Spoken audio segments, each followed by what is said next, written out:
when like in like Dragon Ball when they started expanding on like multiverse. Yeah, like multiverse. I was like, bruh, I thought like blowing up planets and like taking over the universe was hard enough, and now it's like, well, there's like 7 more universes out there that we can explore. Nothing gets my chub like softer than hearing multiverse or like expanding the universe out of like. I think the one thing I hate the most is how like I don't mind them like introducing that kind of thing if they actually follow through with but it, the problem is they'll just drop it in like a chapter. They'll be like, oh, by the way, there's other worlds, and then it's like, no, there wasn't. There was never other worlds. You never made this manga with other worlds in mind. You liar. You're adding this now.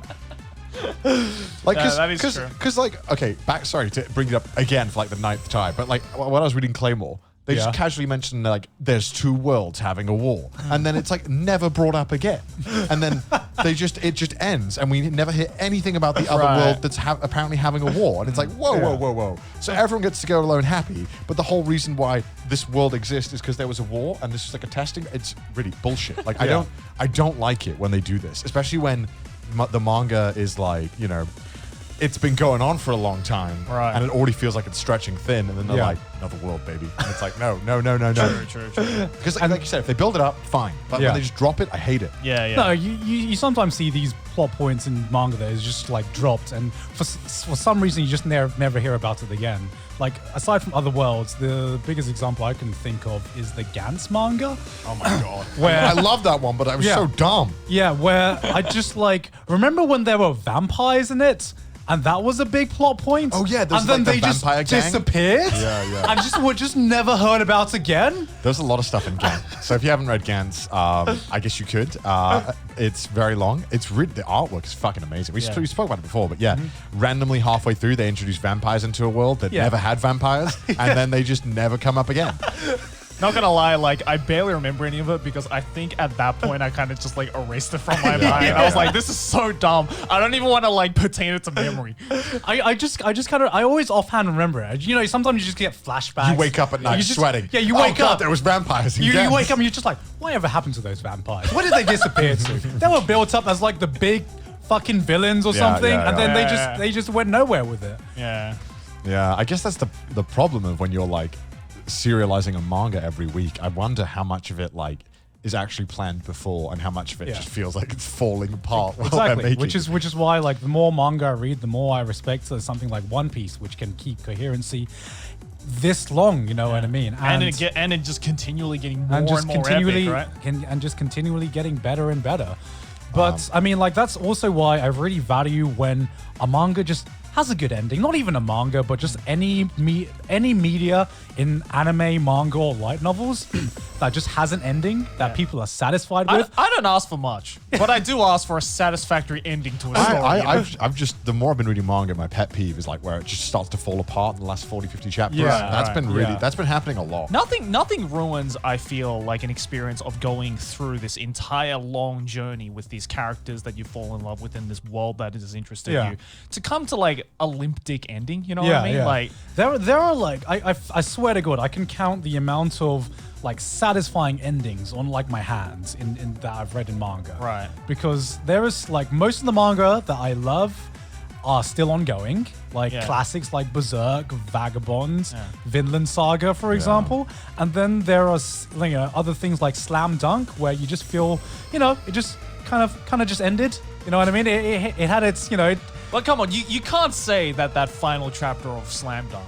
Don't spoil it for me. I want to read it. Okay, well, essentially, like, I'm not going to tell you how the story goes because there's a lot to unpack. But basically, like, Slam Dunk, I really liked the final chapter of Slam Dunk because it was kind of, like, experimental almost. Because almost... Another dimension. No. Where the basketballs slam dunk you. No, because what really made that, like, final chapter famous was the fact that almost the entirety of the final chapter has no dialogue. Yeah. Oh, that's cool. And it's just, like, basically, he was just like, let me just show you the story rather than telling you the story. Yeah. I don't have the problem with the final chapter. I just felt like with the wrap up, right? Yeah, I felt like they could have gone further with the entire story, and I feel like he just kind of ran out of ideas and just ended it. You know what I mean? But it's not that it wasn't a great final chapter. It was just that I wanted to spend more time with these characters. No, I feel like there could have been room to spend more time. That was with me the with characters. Hikaru no Go. Oh my Dude, god. if we're talking no about idea. absolute cuckold endings, like Oh my Hikaru no Go. god. So Hikaru no Go is a show. No, not a Go manga. It's. you know what Go is? Remember Go? Yeah, Like of the course, black of and course. white Isn't this one where stones. is this one the ghost teaches him? Yeah, Yeah, the one yeah, where the yeah. ghost teaches Just doesn't him. end well. It It just ends. Oh, okay. It just okay. ends. I- You know say what I no mean? more, say it no ends more. in like a really controversial way, Oh, I see. where people are kind of just like, wow, there must have been some like strings behind the scenes that were kind of just like, you're gonna end it this way, whether you like it or not. Kind Yeah. of thing, because Oh, it's wow. very, very unsatisfactory. Yeah. That's sad. Nobody was happy. Are there with that. any good endings that you can think of off the top of your head? Aside from Oyasumi Punpun. 'Cause I was about to say- I know you're about to mention I'll- Oyasumi I'm- Punpun. At That's least the first thing I think of. When I think of the most like genius ending, it's Oyasumi Punpun. Yeah. I haven't read like many manga compared to Joey, but I don't know. I'm happy enough if it just doesn't completely fuck itself. Maybe. Yeah. I honestly, Right. and I, Yeah. is that how it is to be a But, manga like, fan? no, like where you're no, just no. like, as long as it doesn't completely fuck everything Yeah, up, even Yeah. if I'll it's be like okay. even if Yeah, it's yeah. like average, I'm still satisfied with it. Yeah, That's like- exactly. because like I just recently finished watching reading Beastars, right? Yeah. Because the last volume came out like a week ago. Yeah. Not the strongest ending in my opinion, but it wasn't a complete shit show of an ending. So I was Okay. like, you know what? I'm satisfied. Like, Okay. could have been better, but it could have been a lot worse as well. Right. So is the ending of a manga that important? QV source music.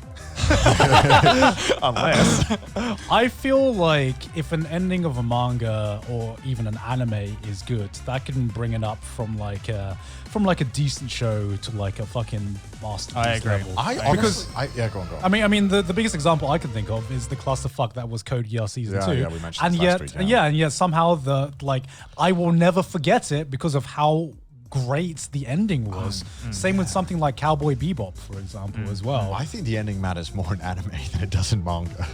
I think it what matters. do you think is the difference? I don't know. I think the way that Length. you Length. length and the way that you experience it. I remember vastly the best bits of a manga more than I do like.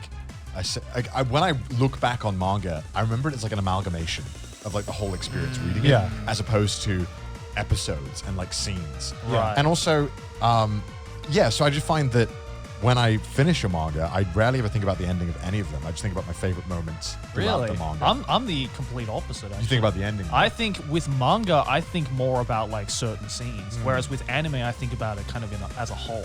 Yeah. And I think maybe it's because I binge anime, so I kind of experience the anime all at once. Whereas with yeah. manga, a lot of it, because it's rather long, That's the unless it's like opposite for me. a couple of episodes, That a might couple of explain it volumes, then. right? I binge both, so I guess ending's always important to me. Yeah. Especially if I felt like I've spent like a lot of time with these characters. Right.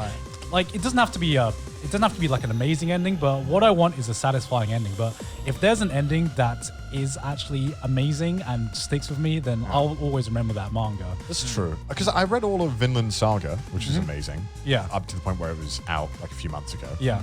And if I never read it again, I'd probably be happy knowing that I had a good story up to where I got to, which sounds weird because it like literally was in the middle of like a fight. And I Yeah. was like, you know what? I've read. I'm satisfied. I've read so much of this that I'm actually satisfied. Like, Right. Yeah. If I just stop reading this manga, I'll be okay. Yeah. Like, I'm fine. But I guess that's where the